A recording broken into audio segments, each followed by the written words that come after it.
Senhor, poder buscar a tua face e a tua presença. Coloca os teus anjos, Senhor, à porta desta casa. Ó Pai querido, Senhor, nos livrando de toda investida de Satanás, das suas setas e dos seus dardos, Senhor, a qual nós repreendemos, ó Deus, todo o mal em nome de Jesus. Que reine a tua paz neste lugar, que reine a tua presença, Senhor, para que nesta noite, ó Pai, vidas sejam tocadas, renovadas, transformadas, Senhor, salvas, libertas, curadas, Senhor, em nome de Jesus. Visita os meus irmãos, ó Pai, que não estão podendo vir à casa do Senhor, mas tenham acompanhado, ó Deus, os cultos nas suas casas, através dessas transmissões, ó Deus, aonde a tua palavra chegar, ó Deus, através, ó Deus, dessas lives, Senhor, vidas possam ser curadas, transformadas, ó Deus, e esta palavra, esses cultos de ensino, ó Pai, todas as sextas-feiras aqui, o Senhor possa, Pai, Senhor, operar milagres e maravilhas daqueles que ouvem, despertando os que dormem, Senhor, trazendo de volta para a tua presença a ovelha desgarrada, a ovelha perdida, meu Deus. Por isso opera, Senhor, o teu milagre aqui nesta noite. Vem, ó Deus, e enche cada coração de uma maneira extraordinária, de uma maneira gloriosa, Senhor, de uma maneira que nós possamos, ó Deus, em todo tempo, ó Pai, Senhor, aprender mais e mais do Senhor. Abençoa o pastor Paulo, Senhor, por toda a disponibilidade que ele tem tido de estar conosco aqui em cada sexta-feira. Abençoa o teu servo, a sua família, e que o Senhor continue, ó Pai, Senhor, abençoando, sustentando o seu ministério, ó Deus, aquilo que o teu servo, ó Pai, tem colocado diante de ti. Faz isso, ó Deus, não porque nós merecemos, mas é porque, Senhor, nós necessitamos muito de ti. Por isso, ó Deus, nós nos apresentamos diante do Senhor e opera aqui nos teus milagres, ó Pai, as tuas maravilhas, em nome do Senhor Jesus Cristo, aleluia.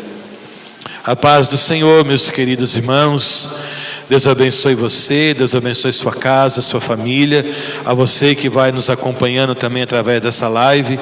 Nos perdoe, nós atrasamos um pouquinho hoje, mas Deus é bom e nos trouxe até a sua casa, e neste lugar nós queremos engrandecer e adorar o nome santo do Senhor, aleluia. Quer louvar os hinos hoje, irmã Gemima? Sônia? Mari? Também vamos louvar dois hinos da nossa harpa. Logo na sequência nós já vamos ler a palavra de Deus. Nós vamos adiantar um pouquinho nosso expediente, tá bom, queridos? Para que a gente possa aproveitar bem a palavra. Nós já vvamos tirar o momento, assim, no segundo hino que a irmã Mari louvar, nós já vamos aproveitar para adorarmos a Deus com nossos dízimos e as nossas ofertas, tá bom? Assim a gente ganha um pouquinho de tempo, para que a gente possa aproveitar bem o momento da palavra do Senhor.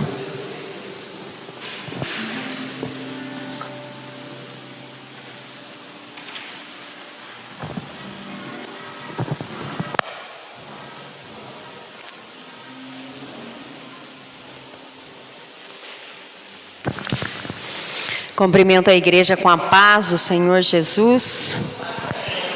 Amém. Vamos louvar o 535. Amém, Jesus. 535. Tu és fiel, Senhor, meu Pai celeste, pleno poder aos teus filhos darás. Nunca mudaste, tu nunca faltaste, tal como eras, tu sempre serás. Tu és fiel, Senhor, tu és fiel, Senhor, dia após dia, com bênçãos sem fim. Tua mercê me sustenta e me guarda. Tu és fiel, Senhor, fiel a mim. Flores e frutos, montanhas e mares, sol, lua, estrelas no céu a brilhar. Tudo criastes na terra e nos ares. Todo o universo vem, pois te louva. Tu és fiel, Senhor. Tu és fiel, Senhor. Dia após dia, com bênção sem fim. Tua mercê me sustenta e me guarda. Tu és fiel, Senhor, fiel a mim. Pleno perdão tu dás, paz e segurança, cada momento me guias, Senhor,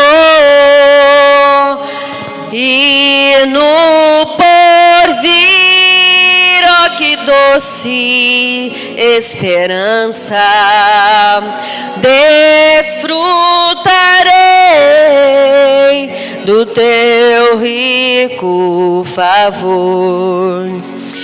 Tu és fiel, Senhor. Tu és fiel, Senhor. Dia após dia, com bênção sem fim. Tua mercê me sustenta e me guarda. Tu és fiel, Senhor,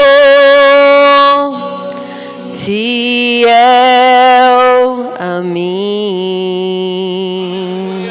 Aleluia, Deus seja louvado, ó grande Deus. Toda honra e glória sejam dados ao nosso Senhor Jesus Cristo. Aleluia, Jesus. Tu és maravilhoso, Pai. Aleluia. Igreja, vamos louvar o 344. Ai, agora eu não sei se a igreja conhece esse louvor. 344. Entre os lírios, no meio dos vales, está um amigo que é caro para mim. Quero segui-lo isento dos males, vê-lo no céu com os anjos, enfim. Meu Salvador Jesus, ó Filho do bom Deus, graças por tua luz, que venho dos céus, por mim provaste a cruz, por mim morreste, Jesus. Hoje te busco, ó, vem revelar-me a luz divina, onde estás, meu Jesus. Com teu rebanho vem já levar-me para o rio que vida produz. Meu Salvador Jesus, ó Filho do bom Deus, graças por tua luz, que venho dos céus, provaste a cruz, por mim morreste, Jesus.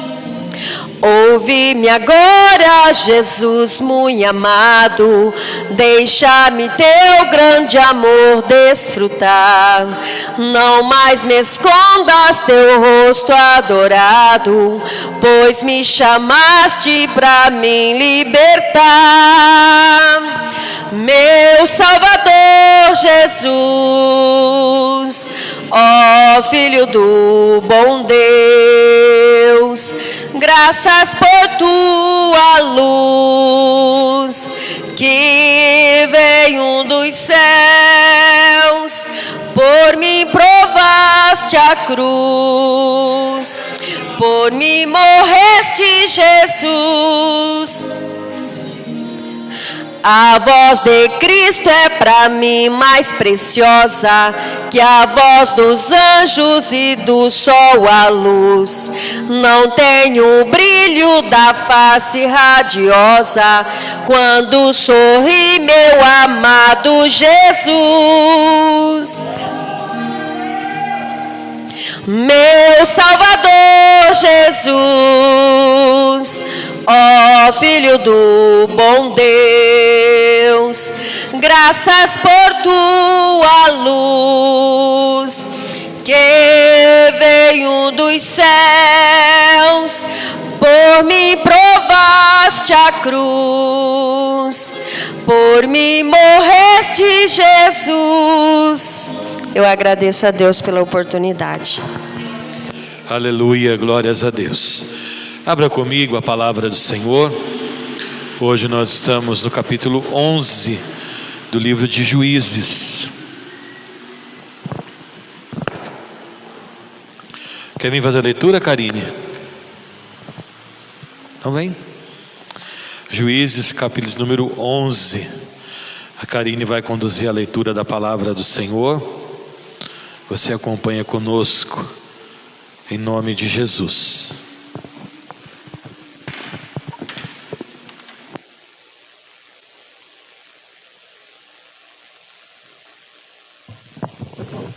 Cumprimento a igreja com a paz do Senhor, amém? Era então Jefté, o Gileade, homem valente, porém filho de uma prostituta, Gileade, gerada a Jefté. 2. Também a mulher de Gileade lhe deu filhos, os quais, quando já grandes, expulsaram Jefté e lhe disseram: não herdarás em casa de nosso pai, porque és filhos de outra mulher. Então Jefté fugiu da presença de seus irmãos e habitou na terra de Tobi, é isso mesmo? Tobi. E homens levianos se ajuntaram contra ele e com ele saíam. Passado algum tempo, pelejaram os filhos de Amon contra Israel. Quando pelejavam, foram os anciões de Gileade buscar Jefté da terra de Tobi. E disseram a Jefté: vem, e se nosso chefe, para que combatemos contra os filhos de Amon. Porém Jefté disse aos anciões de Gileade: porventura não me aborreceste a mim e não me expulsaste da casa de meu pai? Por que, pois, vindes a mim agora com estas em aperto, quando estás em aperto?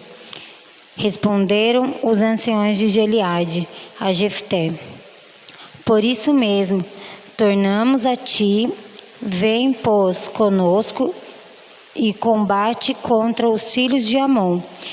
E se o nosso chefe sobre todos os moradores de Gileade. Então Jefté perguntou aos anciões de Gileade: se me tornardes a levar para combater contra os filhos de Amon, e o Senhor nos der a mim, então eu vos serei por cabeça. Responderam os anciões de Gileade a Jefté: o Senhor será testemunha entre nós e nos castigará, se não fizermos segundo a tua palavra. Então Jefté foi com os anciões de Gileade e o povo o pôs por cabeça e chefe sobre si. E Jefté proferiu todas as suas palavras perante o Senhor em Mispa. Enviou Jefté mensageiros ao rei dos filhos de Amon, dizendo: que há entre mim e ti, que vieste a mim a pelejar contra a minha terra?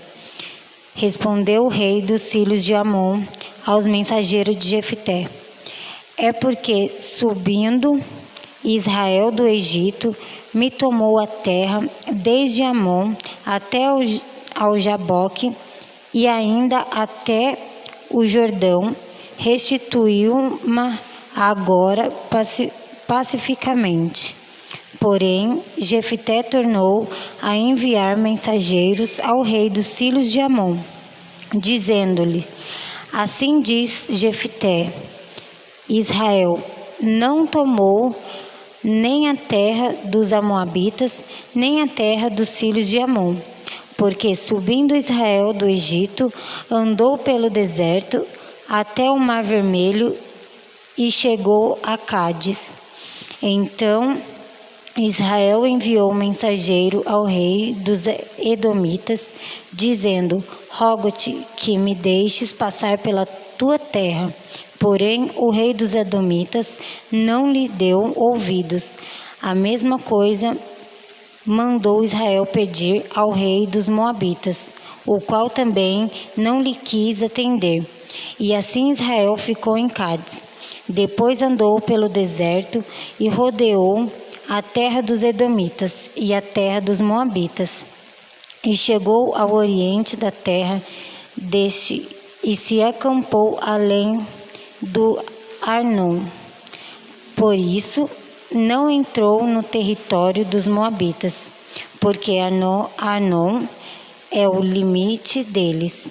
Mas Israel enviou os mensageiros a Seom, rei dos amorreus, rei dos Esbom, e disse-lhe: deixa-nos, peço-te, passar pela tua terra até o meu lugar. Porém Seom, não confiando em Israel, recusou deixá-lo passar pelo seu território. Pelo contrário, ajuntou todo o seu povo e se acampou em Jaza e pelejou contra Israel. O Senhor, Deus de Israel, entregou Seom e todo o seu povo nas mãos de Israel, que os feriu. E Israel desapossou os amorreus das terras que habitavam. Tomou posse de todo o território dos amorreus, desde Arnon até o Jaboque, e desde o deserto até o Jordão. Assim, o Senhor Deus de Israel despossou os amorreus antes do seu povo de Israel. E pretendes tu ser dono dessa terra. Não é certo que aquilo que Quemos, teu Deus, te dá, considera como tu possessão. Assim possuiremos nós o território de todos quantos o Senhor nosso Deus expulsou diante de nós. És tu melhor do que o filho de Zippor, Balaque, rei dos Moabitas? Porventura, contendeu estes algum tempo com Israel, ou pelejou alguma vez contra ele? Enquanto Israel habitou 300 anos em Esbom e nas suas vilas, e em Aroer e nas suas vilas, e em todas as cidades que estão longe do Arnon, porque vós, amonitas, não as recuperaste durante esse tempo? Não sou eu, portanto, quem pecou contra ti, porém tu fazes mal em pelejar contra mim. O Senhor, que é juiz, julgue hoje entre os filhos de Israel e os filhos de Amon. Porém, o rei dos filhos de Amon não deu ouvidos à mensagem que Jefté lhe enviara. Então o Espírito do Senhor veio sobre Jefté, e atravessando este por Gileade e Manassés, passou até Mispa de Gileade, e de Mispa de Gileade passou contra os filhos de Amon.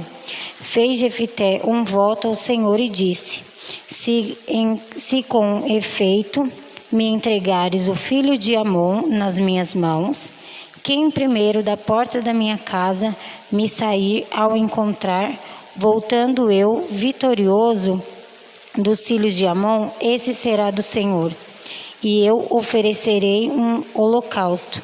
Assim Jefté foi de encontro aos filhos de Amon, a combater contra eles, e o Senhor entregou nas mãos de Jefté e os derrotou desde Aroer até as proximidades de Minite, 20 cidades ao todo, e até Abel Queramim, e foi muito grande a derrotar. Assim foram subjugados os filhos de Amon diante dos filhos de Israel. Vindo, pois, Jefté a Mispa, a sua casa, saiu-lhe a filha ao seu encontro, com adufes e com danças, e era ela filha única. Não tinha ele outro filho nem filha. Quando a viu, rasgou as suas vestes e disse: Ah, filha minha, tu me prostras por completo. Tu passaste a ser a causa da minha calamidade, porquanto fiz voto ao Senhor e não tornarei atrás. E ela disse-lhe: Pai meu, fizeste voto ao Senhor, faze, pois, de mim segundo o teu voto, pois o Senhor te vingou dos teus inimigos e os filhos de Amon. Disse mais a seu pai: Concede-me isto, deixa-me por 2 meses, para que eu vá e desça pelos montes e chore a minha virgindade. E eu, as minhas companheiras. Consentiu ele, vai, e deixou-a ir. Por isso 2 meses então se foi ela com as suas companheiras, e chorou a sua virgindade pelos montes. Ao fim dos 2 meses, tornou ela para seu pai, a qual lhe fez segundo o voto por ele proferido. Assim, ela jamais foi possuída por varão. Daqui veio ao costume em Israel, de as filhas de Israel saírem por 4 dias de ano em ano, e cantar em memória da filha de Jefté, o Gileade. Aleluia.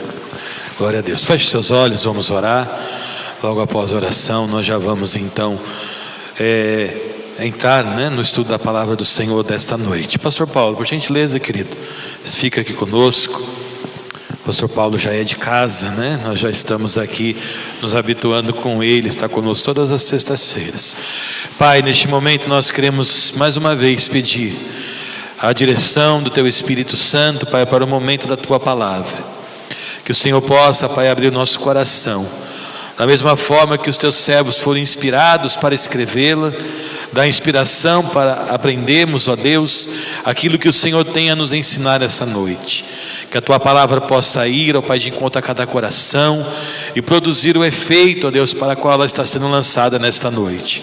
Consagramos também a Ti, ó Pai, os dízimos e as ofertas que os Teus servos depositaram no Teu altar esta noite. Recebe, ó Deus, Senhor, a oferta e o dízimo da Tua igreja, Pai, Senhor, como, ó Deus, algo agradável a Ti. E continua nos abençoando, Pai, para que nada nos falte. Assim repreendemos todo mal, toda distração, e fazemos isso, meu Deus, em nome do Senhor Jesus. Amém. Pode se assentar, queridos. Eu quero aqui, antes de nós darmos o início,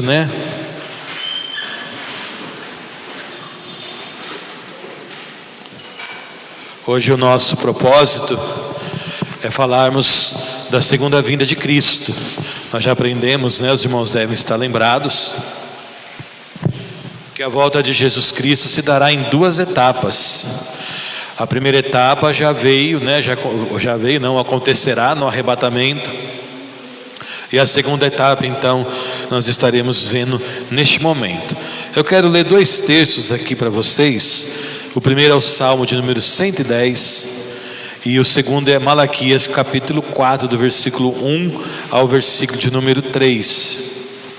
O Senhor disse ao meu Senhor: senta-te à minha direita, até que eu faça dos teus inimigos um estrado para os teus pés. O Senhor estenderá o cetro de teu poder desde Sião e dominará sobre os teus inimigos.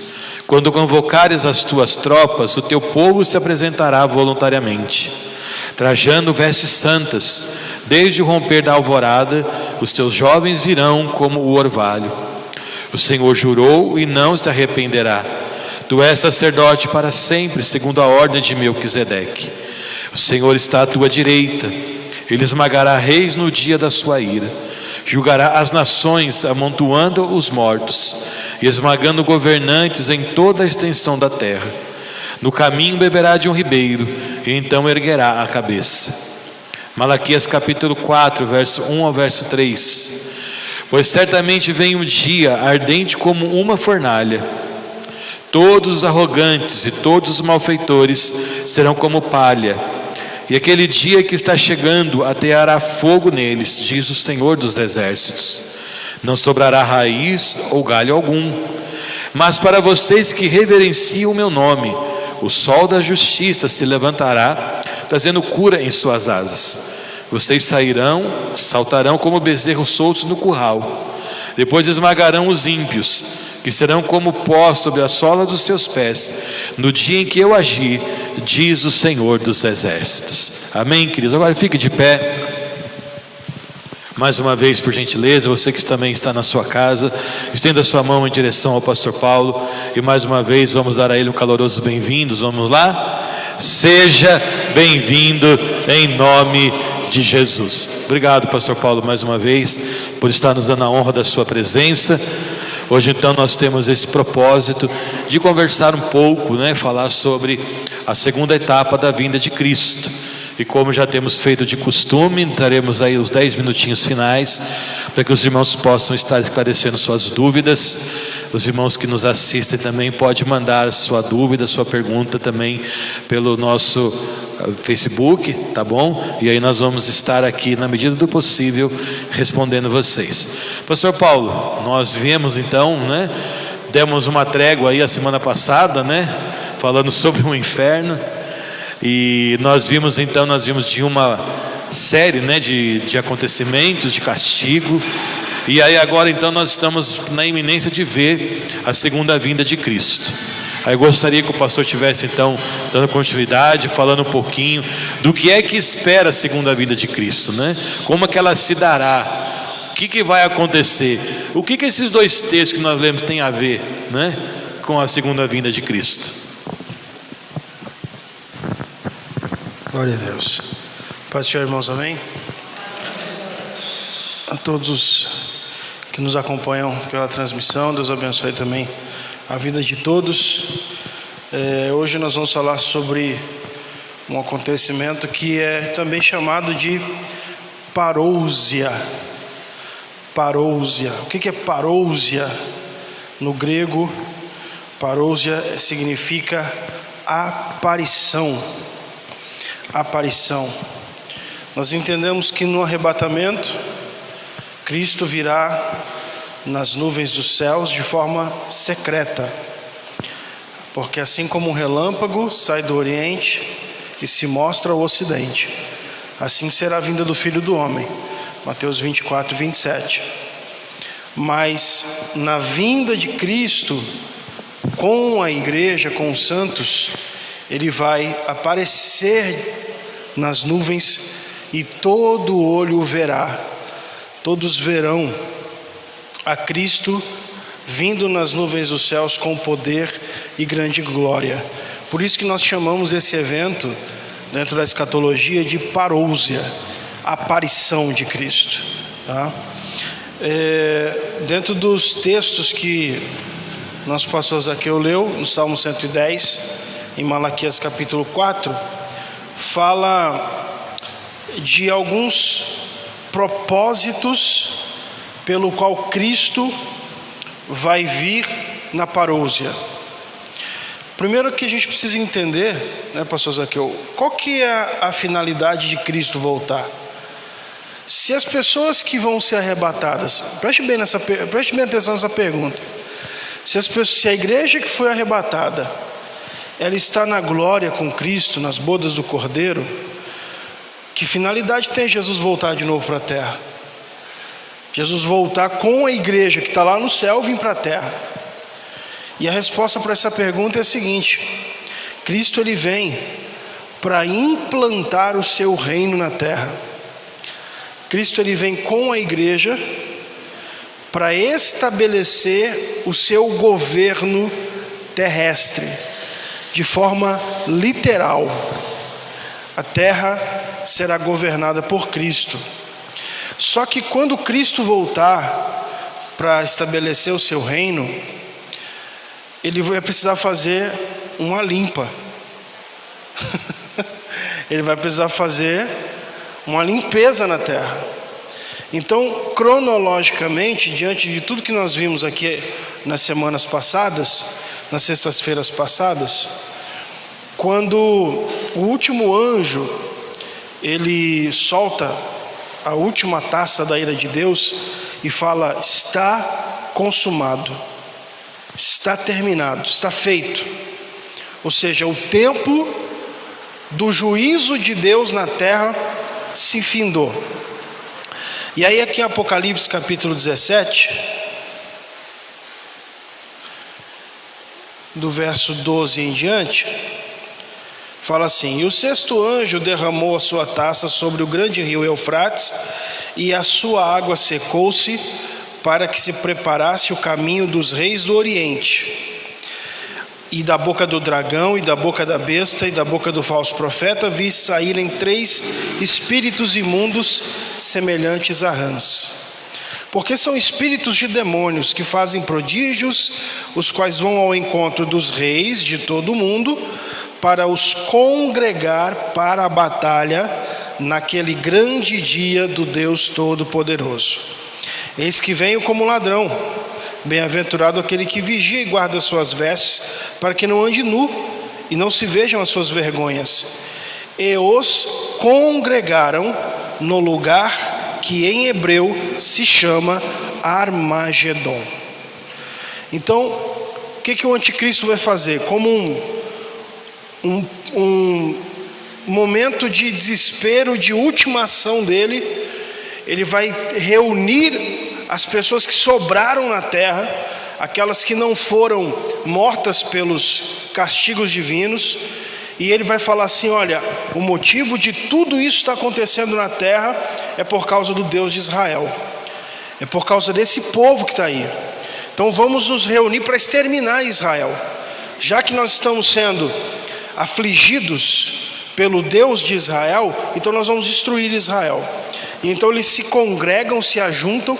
O texto aqui fala que o rio Eufrates é secado, e ali aparece uma espécie de uma estrada, de um caminho, para que os reis da terra possam ir para Jerusalém, ir para Israel, se congregar e cercar Israel para destruí-los.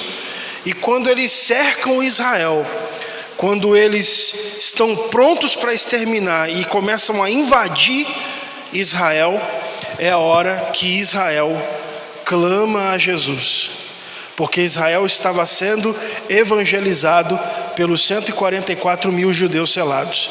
E no momento que eles clamam a Jesus, é a hora que Jesus vem nas nuvens dos céus com a sua igreja. E aí acontece o relato profético de Salmo 110, que nosso pastor Zaqueu leu, que os santos do Senhor irão esmagar os ímpios, irão pisar os ímpios, né? E que essa vinda do Senhor virá para exterminar todos os ímpios da terra. Desculpa, é interessante, pastor Paulo, porque a gente tem que observar, o pastor puder nos explicar aqui para a gente, esse acontecimento ele não virá, né, assim com paz, não é? Nós estamos vendo alguns textos que nós podemos ler aqui também adiante. Deus fala aqui no livro de Apocalipse capítulo 19, que ele viu os céus abertos e diante dele um cavalo branco, versículo 11 ao 16. Aí ele vê a face de Cristo, né, como ele é, e diz que ele está vestido com um manto tingido de sangue. E lá em Isaías, né, capítulo 61, se não me falha a memória, ele diz assim, né, que ele vê então, capítulo 63, do versículo 1 ao versículo 6, que ele também contempla a Jesus, né, vindo também de Edom com as suas roupas vestidas de sangue. E aqui ele dá, né, um entendimento de que ele vai pisar o lagar, diz assim, né, o lagar do furor da ira de Deus. Então, pastor, assim, qual é, né, essa, vamos dizer assim, esse momento, né, o que é que está para acontecer quando o profeta João vê também, né, no livro de Apocalipse,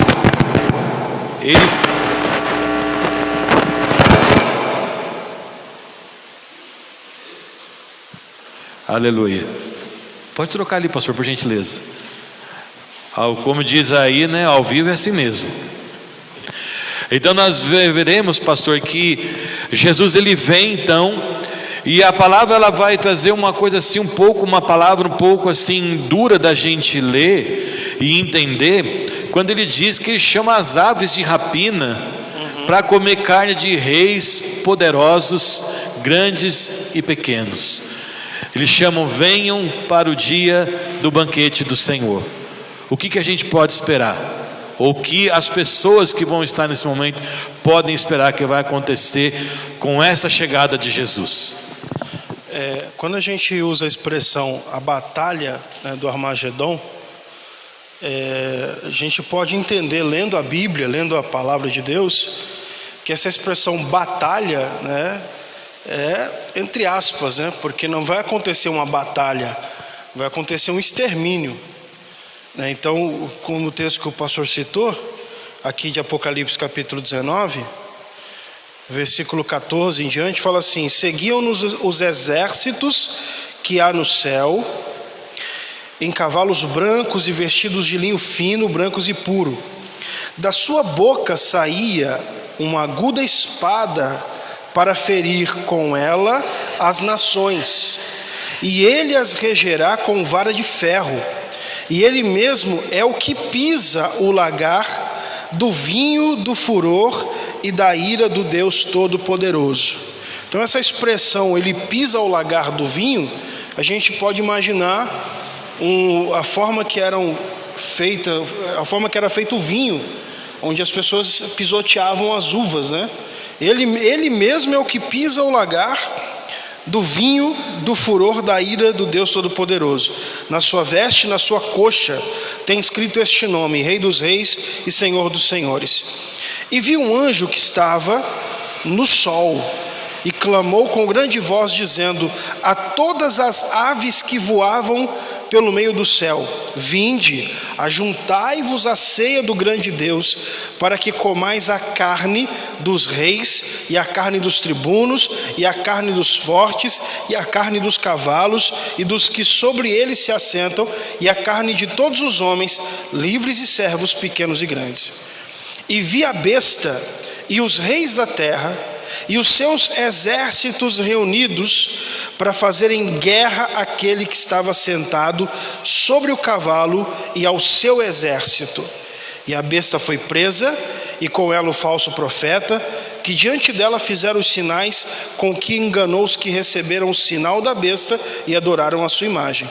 Estes dois foram lançados vivos no ardente lago de fogo e enxofre.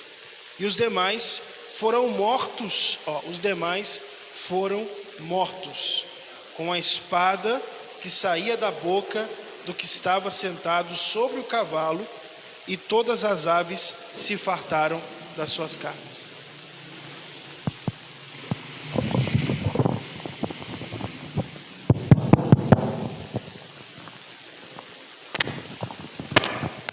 Acho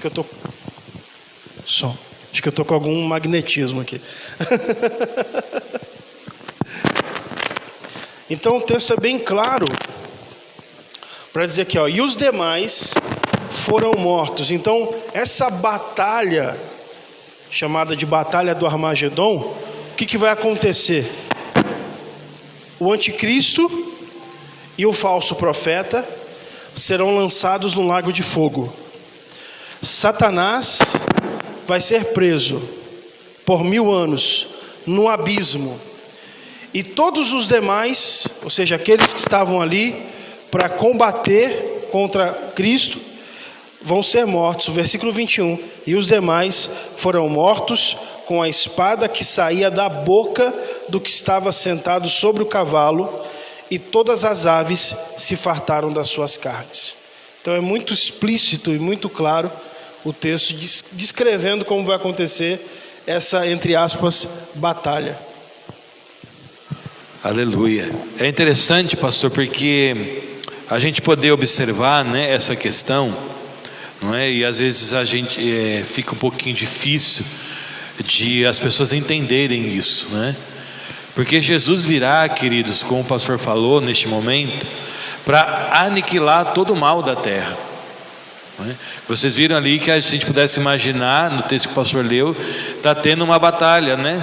De um lado, e aí eu vou pedir para o pastor explicar quem é que está do lado de Cristo, né? Que exército que é esse? E do outro lado, há o exército de Satanás, né? De todas as pessoas a qual ele ali, mais uma vez, manipulou. E quem são essas pessoas? São todas aquelas que ainda não morreram e que tinham a marca da besta, seguidores do anticristo. E ali se junta então neste lugar para essa grande batalha. Só que assim, Cristo não precisa batalhar, Ele é vencedor, Ele é o Rei dos Reis e Senhor dos Senhores. E aí nós podemos observar, querido, que, né, Jesus vai fazer com que esses homens, como se eles fossem uvas, porque o anjo diz aqui também no outro texto de Apocalipse capítulo 14, que diz que vem um anjo então com uma foice afiada, e esse anjo vem e ele vai ceifando, né, todas essas pessoas, e com essa foice ele vai jogando essas pessoas lá nesse lagar. E aí nós podemos observar, queridos, que esse lagar ali Jesus ele está pisando, e é por isso que Isaías vê ele com as vestes salpicadas de sangue. É o respingo do sangue das pessoas que Jesus está pisando. Parece difícil entender isso, né? Mas Jesus vai pisar aquelas pessoas e esmagá-las como se elas fossem cachos de uvas. E aí, querido, veja que capítulo 14, versículo 20, ele vai dizer assim: e foram pisadas um lagar fora da cidade, e correu sangue do lagar, chegando ao nível do freio dos cavalos, numa distância de cerca de 300 quilômetros. Ali na tradução que diz espaço de 1.600 estádios, convertendo para a nossa medida dá 300 quilômetros. Você pode imaginar, né, pastor Paulo, o que é? Você vê um rio de sangue que está chegando ao freio dos cavalos. Eu imagino que a altura do chão até o freio do cavalo nós podemos colocar aí 1,20 m mais ou menos, né? Dependendo do tamanho do cavalo. E um rio de sangue fluindo por 300 quilômetros. 300 quilômetros é mais ou menos você sair daqui e ir até o Rio de Janeiro. Então esse é o tamanho da destruição. Não é possível, acho que eu estou com algum magnetismo aqui. Acho que uma das coisas mais lindas da palavra de Deus é que tudo isso é o meu mesmo? Aleluia, glória a Deus. É entender que tudo isso está profetizado em toda a Bíblia. Em toda a Bíblia. Aqui em Judas, livro de Judas, Judas só tem um capítulo, então o verso 14 vai falar assim: E destes profetizou também Enoque, o sétimo depois de Adão. O sétimo, na linhagem de Adão, o sétimo homem, dizendo: eis que é vindo o Senhor com milhares de seus santos, para fazer juízo contra todos e condenar dentre eles todos os ímpios, por todas as suas obras de impiedade que impiamente cometeram, e por todas as duras palavras que ímpios pecadores disseram contra ele. Então nós vimos que no momento que eles recebem os juízos, as taças da ira de Deus, ao invés de eles se arrependerem, eles blasfemaram contra Deus, eles se voltam contra Deus. E então aqui em Judas fala de uma profecia que é falada por Enoque, né, o sétimo da linhagem de Adão, que fala que o Senhor vem com milhares de seus santos para condenar e fazer juízo a todos os ímpios pelas suas obras e também por todas as duras palavras que pecadores falaram contra ele. Então a Bíblia é fantástica. A Bíblia é fantástica. É verdade, aleluia. Pastor, mas aí nós lemos então que Jesus está em um exército, não é? Sim. Jesus está vindo e vem com um exército. O pastor poderia aí esclarecer para a gente de quem que Jesus está falando, de quem são esses exércitos, o qual vem, né, junto com ele? Quem é que vai estar ali vindo aqueles cavalos brancos junto com Cristo? Então, pastor Zaqueu, aqueles que defendem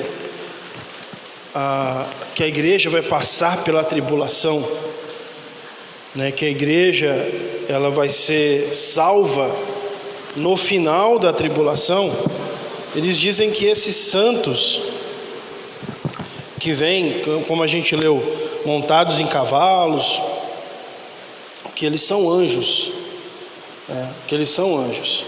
E muitos desses, chamados de pós-tribulacionistas, eles usam o texto de Mateus capítulo 24, versículo de número 31,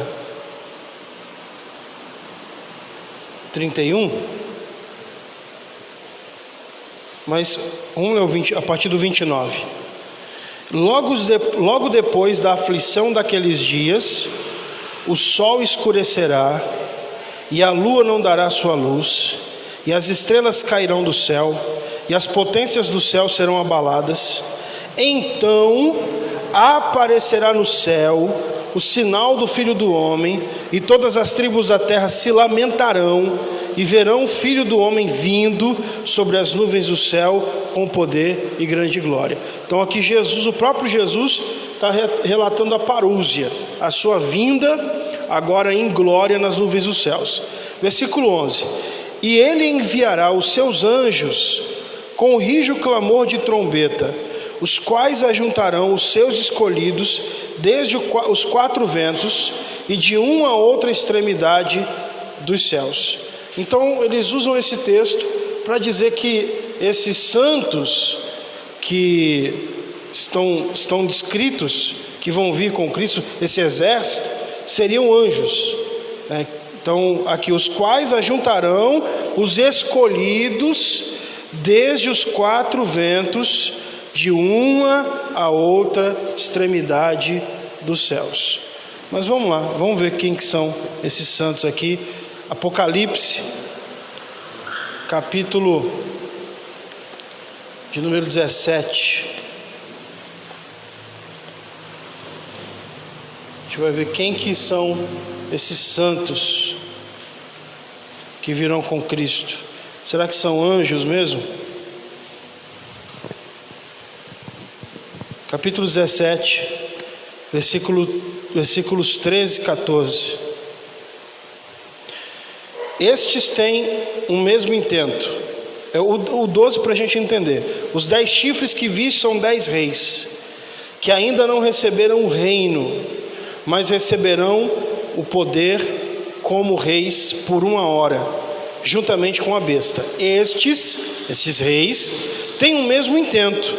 Entregarão o seu poder e autoridade à besta, e estes combaterão contra o Cordeiro, e o Cordeiro os vencerá, porque é o Senhor dos senhores e o Rei dos reis.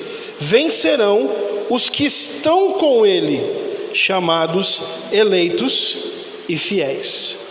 Então esses santos que Judas fala que Noé profetizou, os milhares de seus santos, são os seus eleitos e fiéis, ou seja, aqueles que foram arrebatados, que estavam nas bodas do Cordeiro e que agora estão vindo com Cristo para reinar no milênio.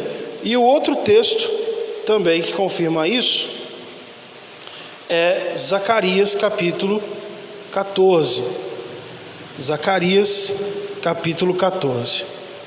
Fala assim, versículo 1: Eis que vem o dia do Senhor, em que os teus despojos se repartirão no meio de ti, porque eu ajuntarei todas as nações para a peleja contra Jerusalém, e a cidade será tomada, e as casas serão saqueadas, e as mulheres forçadas, e pela metade da cidade, e a metade da cidade sairá para o cativeiro, mas o resto do povo não será expulso da cidade.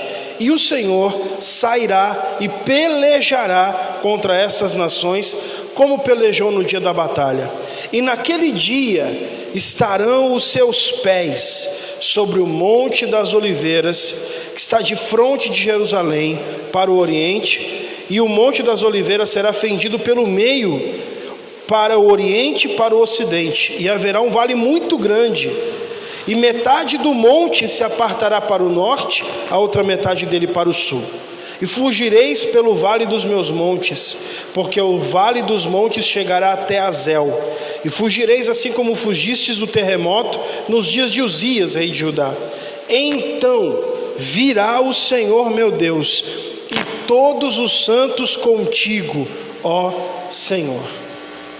Então os santos vindo aqui com Cristo nas nuvens dos céus, e o texto é tão rico em detalhes que fala que Cristo descerá sobre o Monte das Oliveiras, e quando ele pisar os seus pés sobre o Monte das Oliveiras, o monte vai se fender no meio, vai acontecer um grande terremoto e aparecerá um grande vale.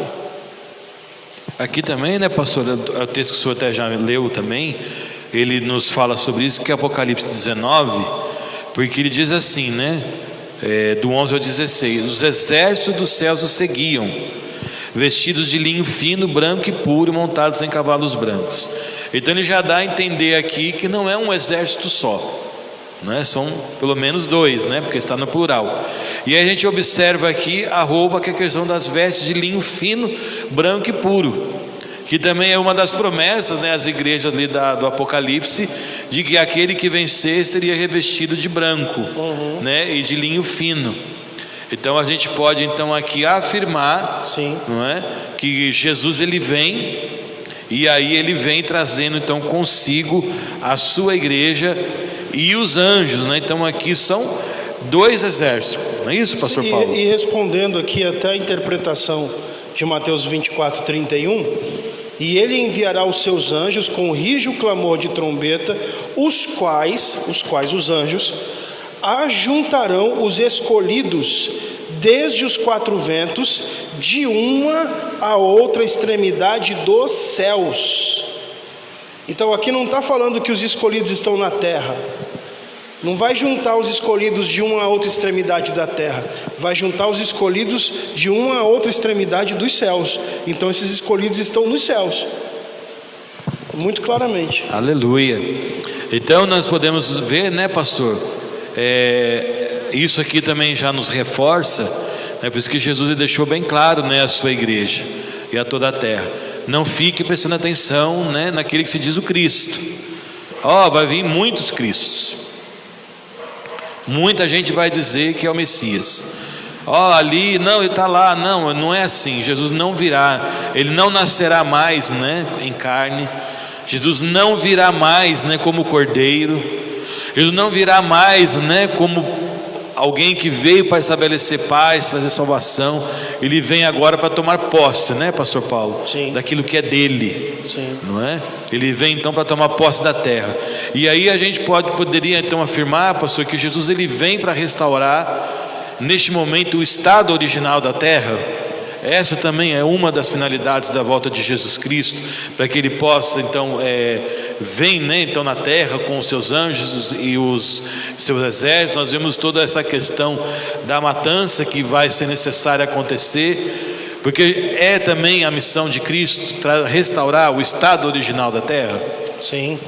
Então, aqui no Apocalipse capítulo 20, fala assim: e vi descer do céu um anjo que tinha a chave do abismo e uma grande cadeia na sua mão. E ele prendeu o dragão, a antiga serpente, que é o diabo e Satanás, e o amarrou por 1000 anos. E lançou-o no abismo, e ali o encerrou, e pôs selo sobre ele, para que mais não engane as nações, até que os 1000 anos se acabem. E depois importa que seja solto por um pouco de tempo. Então, no momento que Cristo vem com a sua igreja, acontece o extermínio, né, dos ímpios. O falso profeta e o anticristo são lançados no lago de fogo, e um anjo vem, diz aqui, com uma cadeia, coloca Satanás dentro, amarra ele lá dentro por 1000 anos e coloca ele, diz aqui, no abismo. Aquele mesmo abismo que a gente viu de onde saíram os demônios, os gafanhotos, que vinham para atormentar, onde estão lá os demônios de alta periculosidade, estão presos lá, e que nós vimos que está ali na história que Jesus contou do rico e Lázaro, que nós vimos na sexta passada, está posto entre nós um grande abismo. Então agora Satanás é amarrado e preso nesse abismo, e encerrado ali por 1000 anos.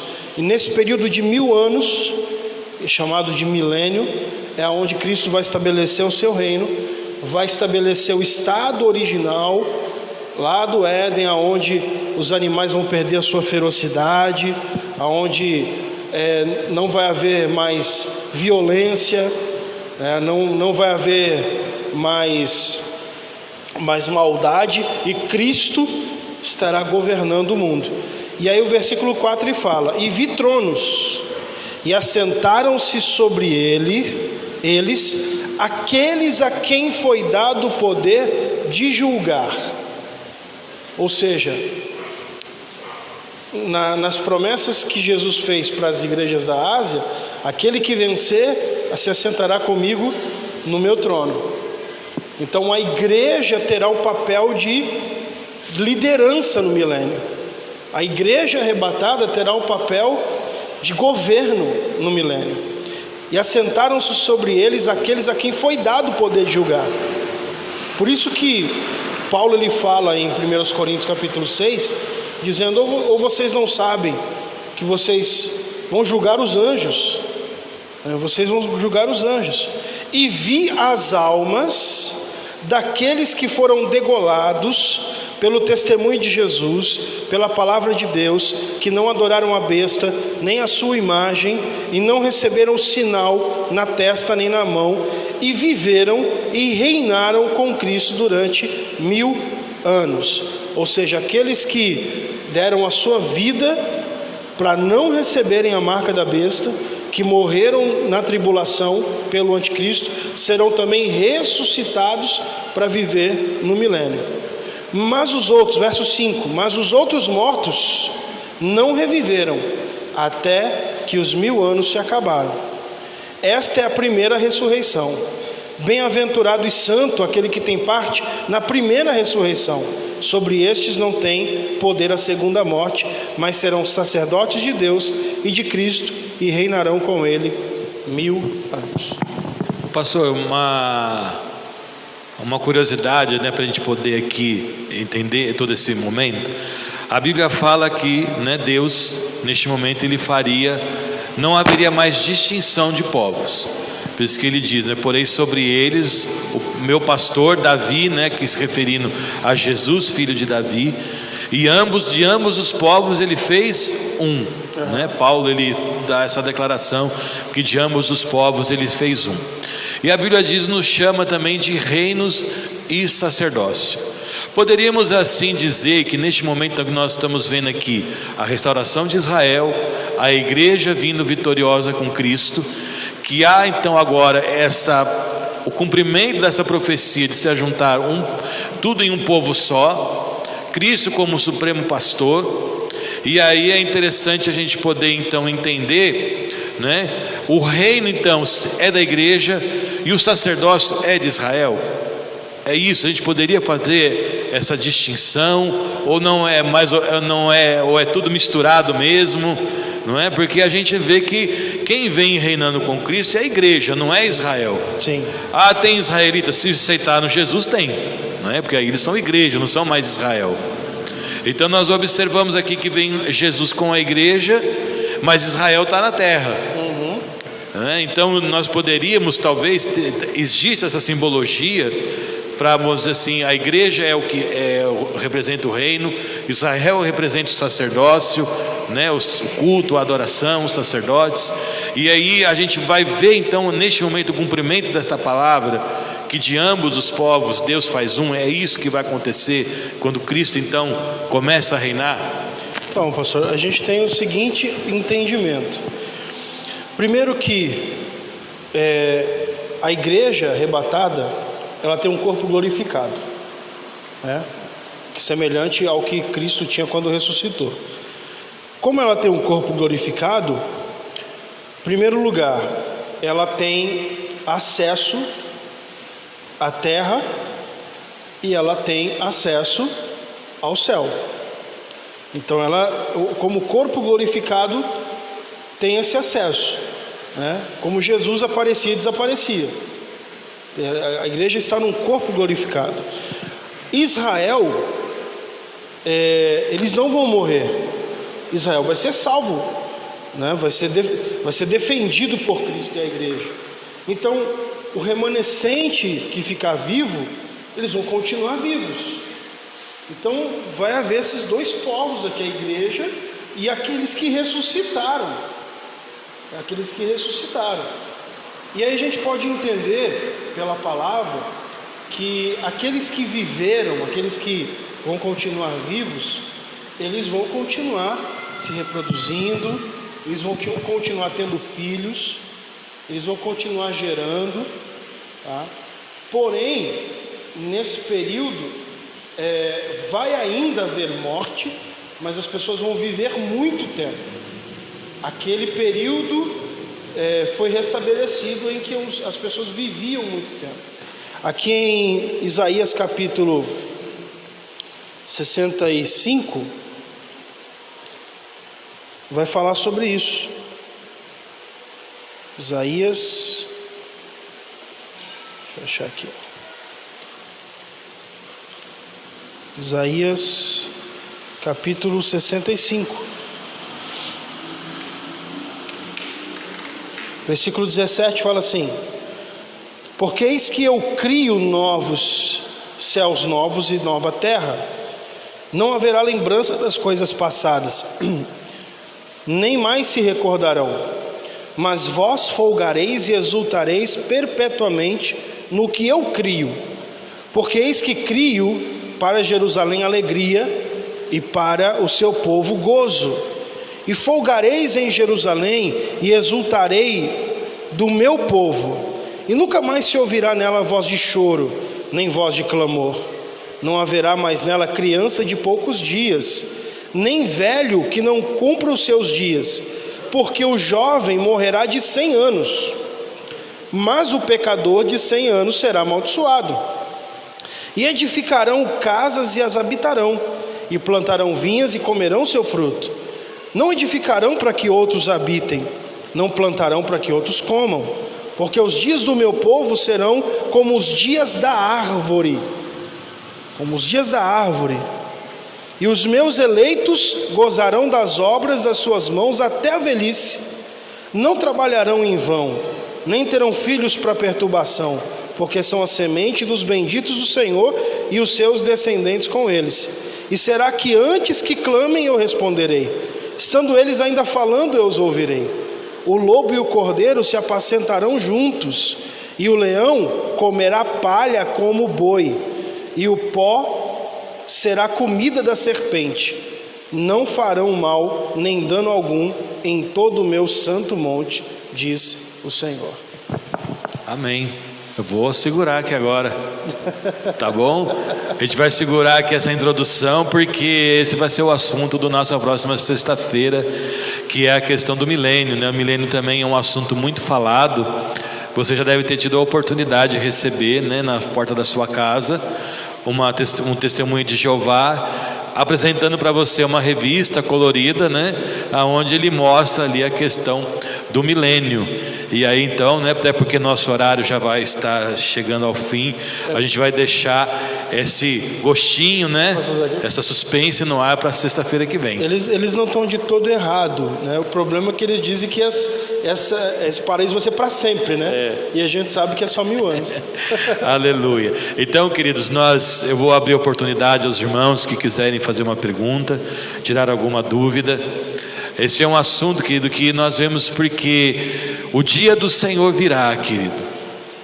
Esse é o dia que Jesus virá para tomar posse daquilo que é dele por direito e por herança. Lembre-se todos que Jesus Cristo é a raiz de Davi. E quando nós vemos a genealogia no livro de Mateus, a genealogia de Mateus termina em Jesus. Por isso que Isaías diz que ele foi arrancado da terra dos viventes e ele não deixou nenhuma descendência.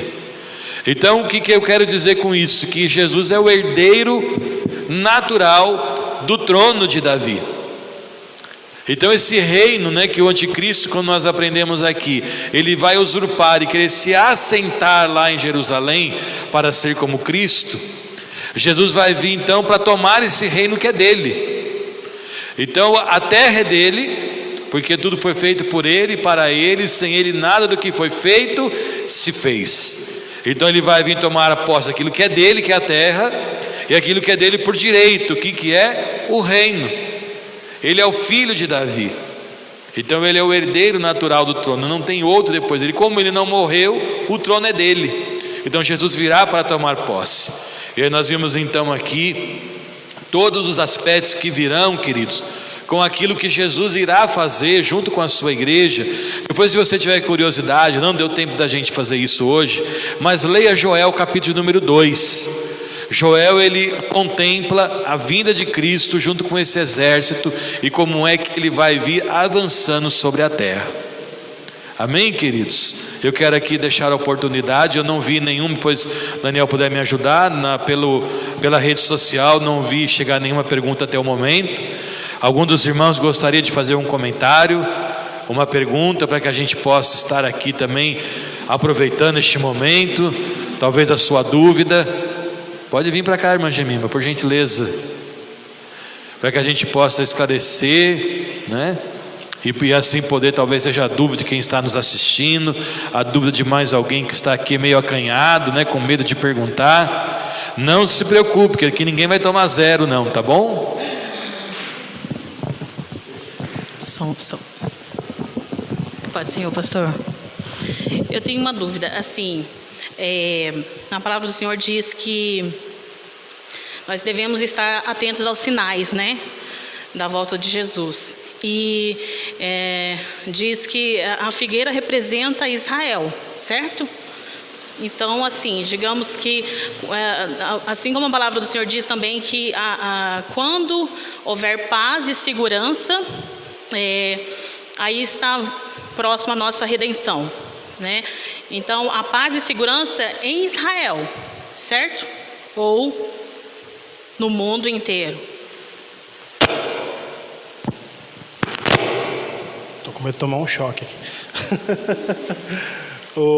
Na verdade, o texto que a irmã cita, que haverá paz e segurança, está em 2 Tessalonicenses capítulo 1. E esse contexto aqui, ele está falando a respeito do anticristo. Então, na verdade, assim, o contexto desse texto, essa expressão de Paulo, quando disserem a paz e segurança, haverá repentina destruição, está se falando sobre os primeiros 3 anos e meio da tribulação, Sim. quando o anticristo vai estabelecer uma falsa paz na terra, vai resolver os problemas da fome, da situação econômica do mundo, vai estabelecer uma única moeda, o livre comércio entre as nações. Então o mundo vai desfrutar de uma falsa paz.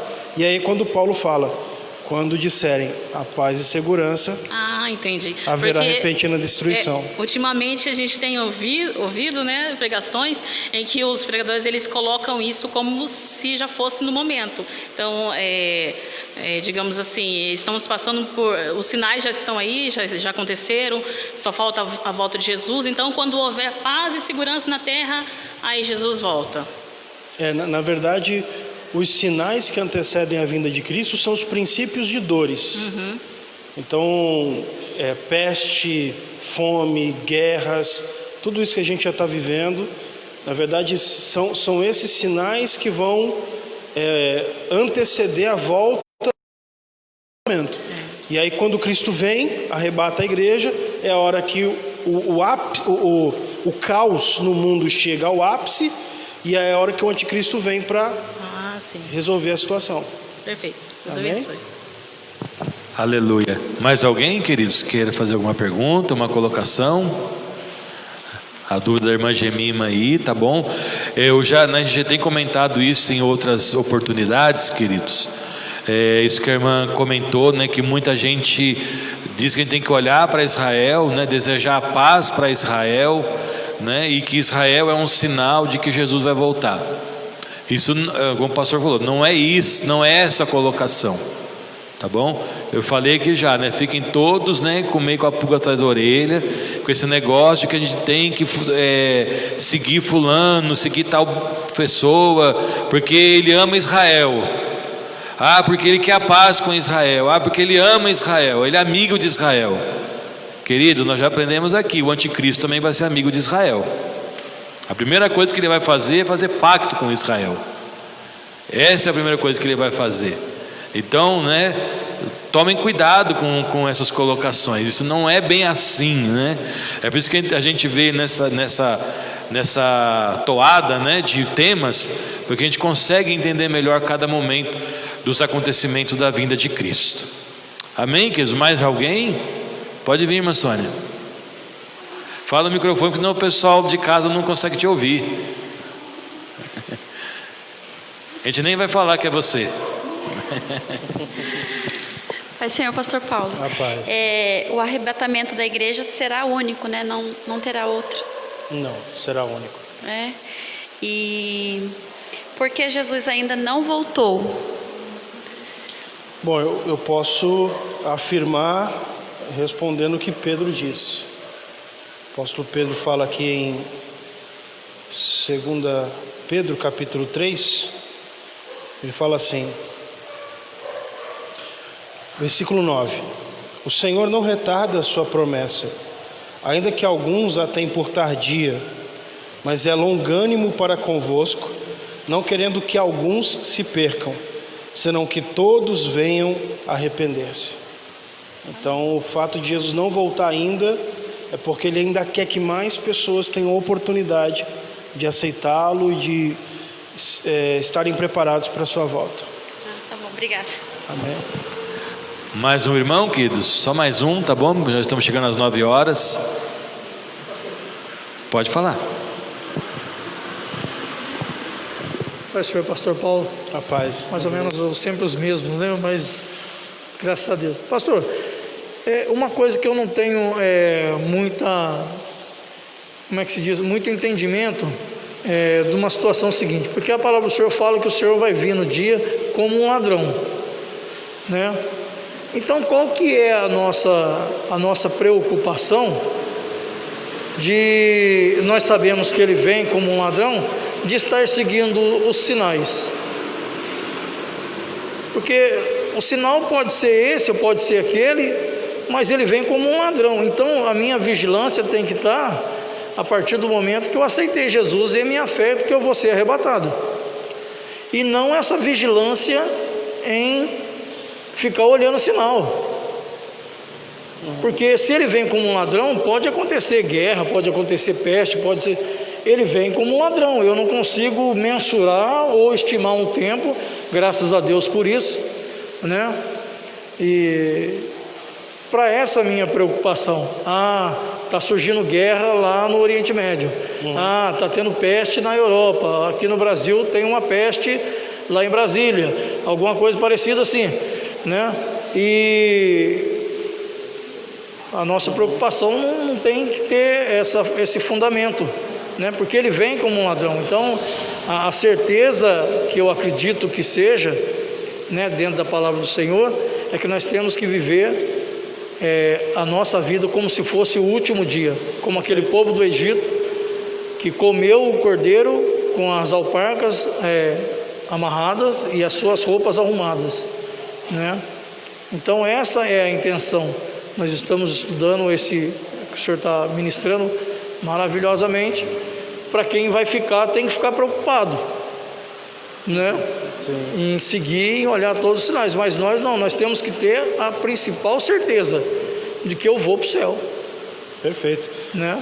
A expressão de Jesus, quando ele diz que eu venho como um ladrão, é justamente para que a gente fique atento, né? Para que a gente fique apercebido. Mateus capítulo 24, versículo 43, ele fala assim: mas considera isso, se o pai de família soubesse que vigília da noite havia de vir o ladrão, vigiaria e não deixaria que fosse arrombada a sua casa. Por isso, estai vós apercebidos também, porque o Filho do Homem há de vir a hora em que não pensais. Então, a vinda de Cristo, ela tem um efeito surpresa. A gente nunca está esperando a hora que o ladrão vem. A gente nunca está esperando a hora que a gente vai ser surpreendido. Então o que Jesus está falando aqui é o seguinte: mantenha a sua vida com Deus, relacionamento com Deus em dia, abandono da prática do pecado, como as virgens prudentes, lamparinas acesas, porque ele vai vir como um ladrão. A gente não sabe o dia nem a hora. Mas perfeito. Aleluia. Aqui, pastor, só para a gente finalizar, tem duas perguntas aqui na nossa live. Uma é da nossa irmã que pergunta assim, né? Quero saber se antes do sinal da besta vai ter o arrebatamento. Sim, né? Porque nós já estamos aqui. Depois, se a irmã até quiser, tá bom, irmã Maria Selma, procurar lá no YouTube, no canal da igreja, tem todas as lives passadas lá, tá bom? E lá você vai ver que nós falamos sobre o arrebatamento. Por que é antes? Porque a igreja é arrebatada depois onde Cristo reina, e aí sim, durante o governo dele, que ele vai introduzir a questão do sinal. E aqui, pastor, eu acabei causando uma polêmica, né? Uma nossa irmã aqui pergunta, ela diz assim: fiquei em dúvida quanto à pergunta do pastor sobre o sacerdote ser de Israel ou da igreja arrebatada, porque em 1 Pedro 2,9 fala que somos sacerdócio real. Ela pede para não responder, né? Na verdade vai ficar para as cenas do próximo capítulo. Nós vamos deixar isso daqui, tá bom, minha irmã? Porque a gente vai responder isso na aula, né? No próximo tema, que é do milênio, né? Pedro diz, né? Somos sacerdócio real, nação santa, né? Povo adquirido para que anuncie as virtudes daquele que vos chamou. E aí nós vamos ver então, né? O que é que o Senhor tem, como que será isso, vai ser respondido então. Aí a irmã fica com aquele gostinho de quero mais, tá bom? Para sexta-feira que vem, para que a gente possa estar vendo aí essa resposta durante o tema do milênio. Mais uma vez, pastor Paulo, meu muito obrigado pela sua presença aqui conosco. Deus abençoe a cada um dos irmãos. E se você ficou com outras dúvidas, pode mandar aí, tá bom? Na live, não tem nenhum problema. Se a gente puder responder já no momento, depois eu vou lá, respondo para os irmãos, não tem nenhum problema. Pode mandar a sua dúvida. E a gente vai estar respondendo aos irmãos, tá bom? E aí os temas que já foram, todas as nossas mensagens aqui de sexta-feira estão lá no canal do YouTube da igreja.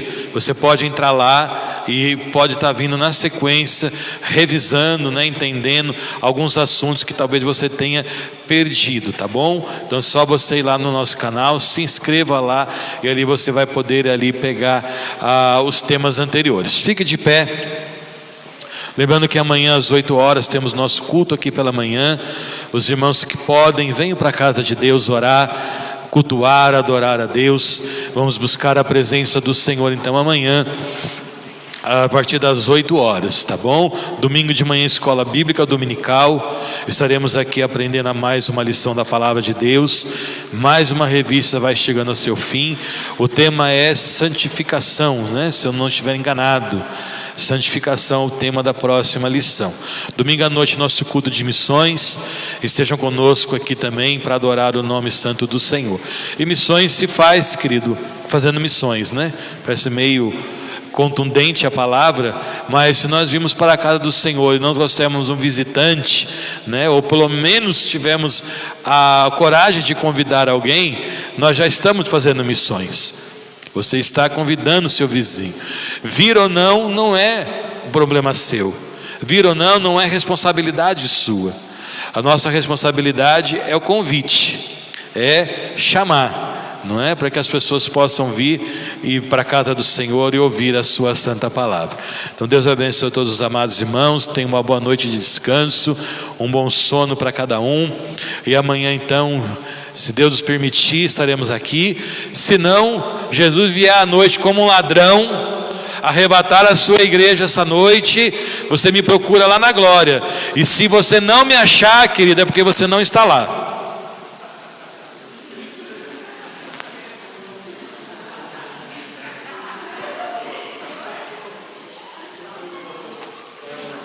Aleluia. Feche seus olhos. Pai, muito obrigado, Senhor, por essa rica oportunidade que temos de estar aqui na casa do Senhor, aprendendo um pouco mais, ó Pai, Senhor, dos adventos, ó Deus, da Tua vinda, que a Tua palavra assim nos revela. Sabemos, ó Deus, que ouvidos não ouviram, nem olhos viram, tudo aquilo que o Senhor tem preparado para cada um de nós, Senhor. Obrigado, Deus, porque nós temos esse privilégio, porque o Senhor assim o quis, revelar a nós a sua palavra, e assim ninguém poderá dizer que foi pego de surpresa, Senhor, porque a tua palavra está sendo ensinada. E ó Deus, e neste momento nós pedimos em nome de Jesus, para aqueles que nos ouvem e o que nos ouvirão ainda, Senhor, que a tua palavra possa ir de encontro ao coração da ovelha perdida, ao coração do filho pródigo, ao coração da dracma perdida, Senhor, para que ele possa voltar correndo para os teus braços, meu Deus, e não perder mais o seu tempo de ficar distante de ti.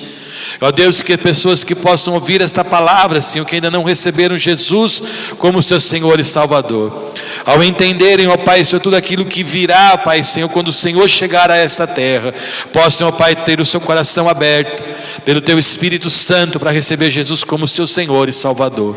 Que a tua palavra possa ir e produzir o efeito a qual ela foi mandada e enviada esta noite. Fortalece a nossa fé com esta palavra, Senhor. Renova a nossa esperança com esta palavra, Senhor, para que possamos continuar firmes, ó Deus, para o dia que o Senhor resolver chamar a tua igreja. Leva meus irmãos em paz. Eu profetizo sobre eles, ó Pai, aos que nos ouvem também, que estão nas suas casas, uma noite de paz, de bênção, de um sono profundo, tranquilo, abençoador. Se alguém, ó Pai, for dormir doente, que amanhã eles possam acordar curados, Senhor. Se alguém, ó Deus, for dormir entristecido, que amanhã ele acorde alegre, Pai. Se alguém, ó Deus, foi dormir, ó Pai, Senhor, com problemas na sua cabeça, com perturbações, que todas elas sejam repreendidas agora, Pai, em nome de Jesus, e que teu nome seja glorificado no meio da tua igreja e no meio do teu povo. Assim eu abençoo a cada um, e eu faço isso em nome de Jesus. E que o grande amor do nosso Deus, e que a maravilhosa graça, e que a paz do nosso Senhor e Salvador Jesus Cristo, que a comunhão, a consolação e a presença do Espírito Santo possa estar sobre as nossas vidas, as nossas famílias e sobre todo o povo do Senhor espalhado sobre a face desta terra. Todos digam juntos: amém. Não saia. Eu sei que você não pode abraçar, mas você não precisa sair correndo sem dar a paz do Senhor para o seu irmão. Amém?